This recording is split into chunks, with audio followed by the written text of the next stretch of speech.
Tonight was, put simply, an awesome night of basketball. Really fun games around the league, with two in particular that obviously stood out. Number one being Wemby's 50-point performance tonight, which is obviously the topic of today's video. And also Giannis deserves a massive shout out for his 59-point performance in an incredible game against the Pistons that the Pistons should have won. Ron Holland sold that game massively by missing 2 free throws down the stretch.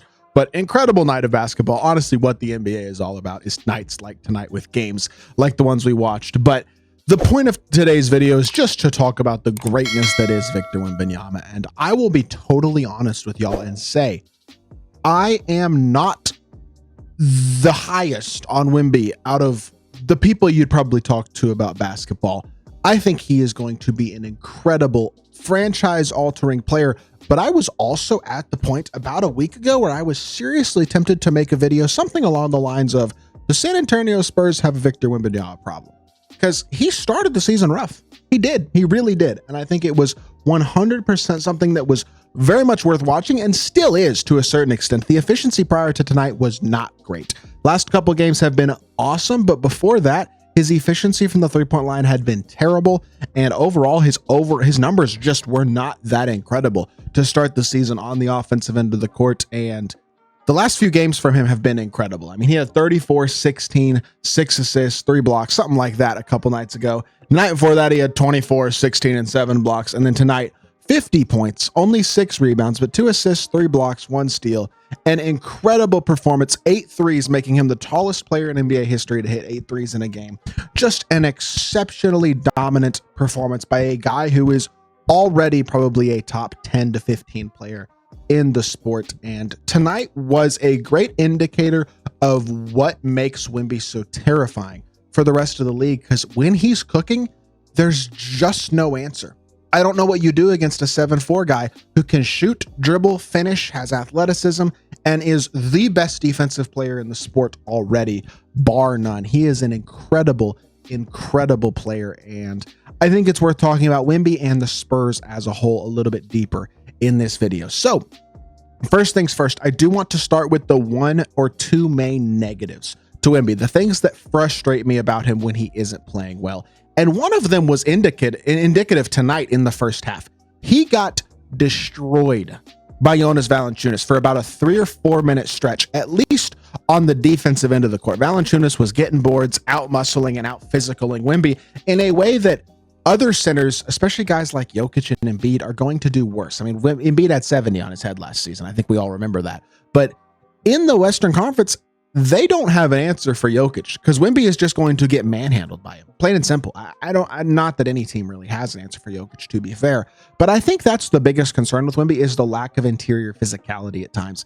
That can be an issue, and it will continue to occasionally be an issue because, again, he's a giant, but he's not a super sturdily built guy, which you wouldn't expect out of somebody his size and with his skill set, but it can become a little bit of an issue that teams can occasionally exploit.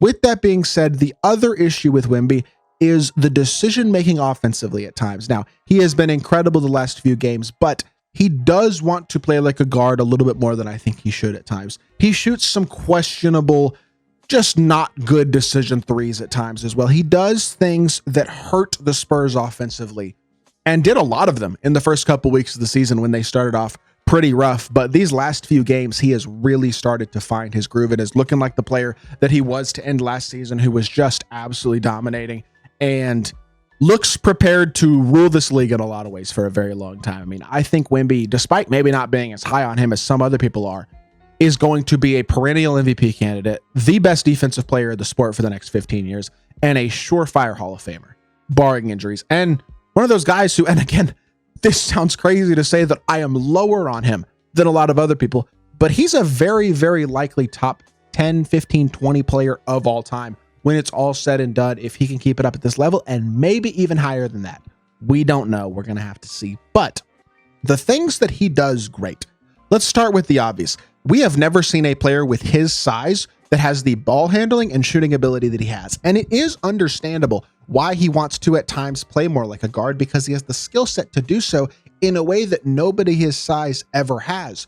But I think when he does that, at least too much, it takes away from the dominance that he can have in other ways. His ability to dominate on the inside, on the offensive glass, to just be an incredible lob catcher, finisher around the rim, and just a cleanup man at times is something that he has a skill set like very few others in basketball do, in terms of that ability to just be incredibly dominant on the interior with his athletic ability and with his overall skill. He is just an incredibly skilled, high-level interior player, and I think that outside stuff that he does sometimes can, while also being amazing and being often the highlight-worthy, incredible stuff we see from Wemby, can sometimes be a little bit of a detriment to his interior skill set. So sometimes I would like to see him play a little bit more like a standard big, at least some. Now, you don't want to limit and take away from the creativity and skill set that he shows on the outside as a scorer and shot creator, but you do want to balance it to where he is still playing to his biggest strengths, and his biggest strength is still his size and skill on the inside. And then I think the biggest plus about Wemby, and the best thing about him as a player, no matter how he's playing offensively, is that he is just quite simply the most impactful defensive player of the league. There is no player in basketball that is able to block and affect shots the way that he does.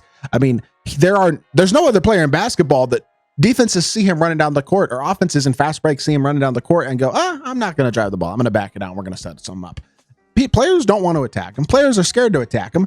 And you can't blame him. Attacking Wemby on a downhill drive is a death sentence. It's just not going to end well the vast majority of the time because of his impeccable length and timing and skill set on the defensive end of the court. And he is just able to do things defensively that I'm not sure we've ever seen another player in NBA history able to do, in terms of his overall versatility, athletic ability, and rim protection, all wound up into one skill set. And it is just incredible to watch him impact the game on the defensive end of the court. I think it is very, very likely that when it's all said and done, he will go down as the greatest defensive player in the history of the sport, bar none. That is how impactful he is on the defensive end of the court. And I don't think that's hyperbole or exaggeration at all to say that. And so therefore, the Spurs, despite not having an incredible roster and not having incredible depth either, I mean, their depth is better than I anticipated it would be to start the season, but is not incredible.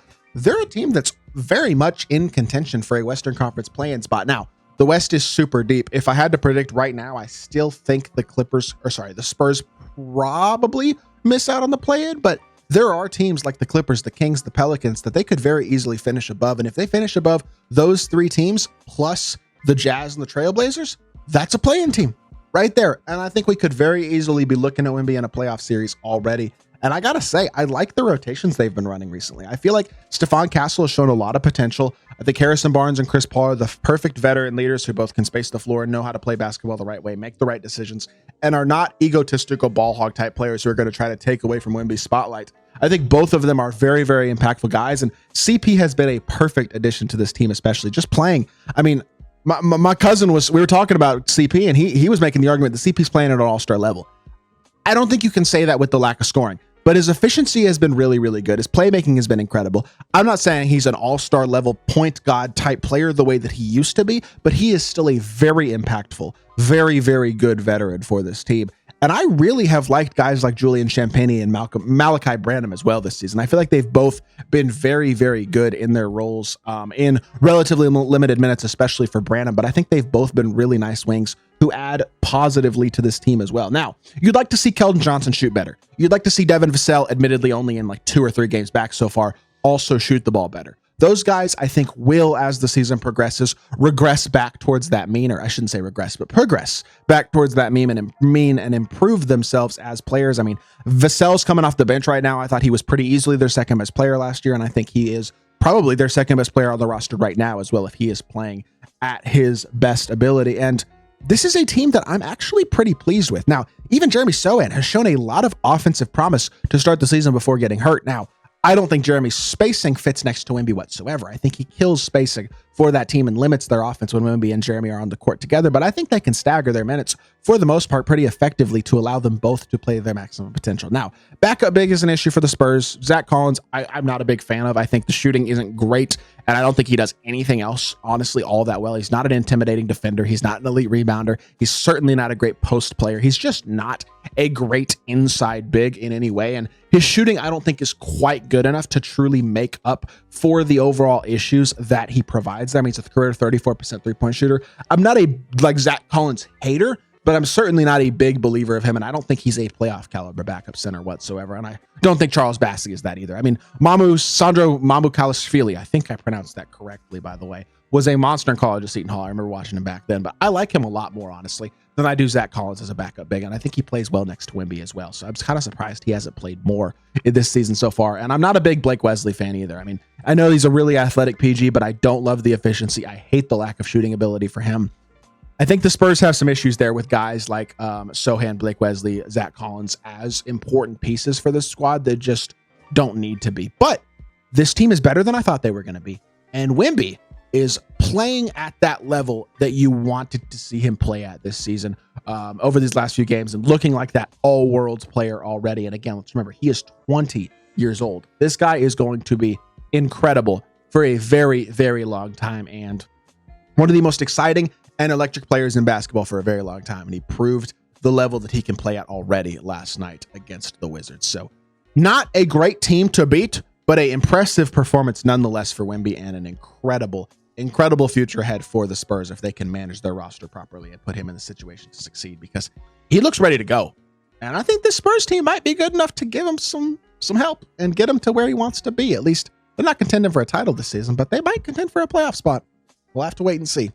Hope y'all did enjoy the video. If you did, make sure y'all hit that like button, leave a comment, and subscribe. I'll be back with more NBA content very, very soon. I appreciate y'all.